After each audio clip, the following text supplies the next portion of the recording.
said to me on many occasions, remember what your name is. Implying that one's name matters. In case you hadn't figured it out, A. Lewis Abbott was my father. He had a lot of influence on my understanding and insight with regard to who I am.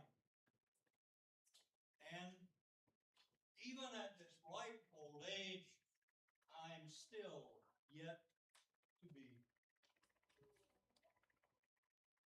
Luke Powery is the Dean of Chapel and Associate Professor of Homiletics at Duke Divinity School. He once said that names are significant. They matter. Names say something about who we are. And he has had some influence on my understanding and insight with regard to who I am and who I am yet to be. As our oldest grandchild, whose name is Ethan Abbott, left home some 6 years ago, to go to college. And I reminded him when he left, remember what your name is. And then some 3+ years ago, as his sister Evie headed out for college, I reminded her, Evie, remember what your name is. Our grandson, Bryce, is now about to enter the 2nd year of college, and I reminded him, Bryce, remember what your name is. One's name matters. It's the same thing I told their daddy and their uncle when they left home to go to college.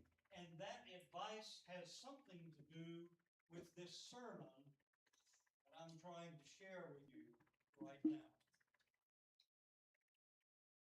One's name will always say something about who one is.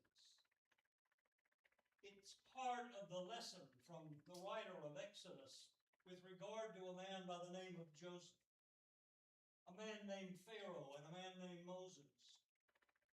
And that's also part of the lesson from the writers of the Gospel of Matthew and Mark with regard to the teachings of a man who was named Jesus. St. Paul would remind us Christians, as he did those early believers in Rome, do not be conformed to this world, but be transformed to the renewing of your minds, so that you may discern what is the will of God. My dear friends, in other words, remember what your name is. A man named Joseph had saved the hides of the Egyptians as well as of his own family. But along the way, as time passed, a new Pharaoh arrived, and he did not know this name, Joseph. And as a result, the new Pharaoh was not very nice to Joseph and his folks, nor the Israelites. And so there came a man by the name of Moses, whom God sent to lead Joseph's people from the Egyptian bondage to the freedom that God had promised them. Joseph and Moses were ancestors of this man named Jesus, whom Matthew talks about. It's also about how we see ourselves. The reality of life is that we have some say about our identity. Our identity is our own. We can mess it up or we can enrich it. Sooner or later, we reveal ourselves for who we really are. The time came for Jesus to reveal his true identity. Remember the story when Mary scolded the 12-year-old Jesus in the temple in Jerusalem when he was not with her and Joseph on the journey back home to Nazareth? Familiar with that story? You know what happened? He responded, "Do you know that I had to be in my Father's house?" Later, he was so in hopes. The closeness of the disciples had been enough for them to finally figure out who he really was, and yet they looked at each other and they weren't exactly sure. They were not theologically ready. Their faith was not yet mature enough. That was just wrong. But Jesus said, no, not yet. Not yet. Not now. Wait just a minute. And not even those who had known him best and loved him most had always been ready to pay the price.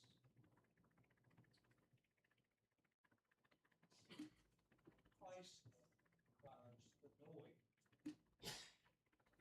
of his name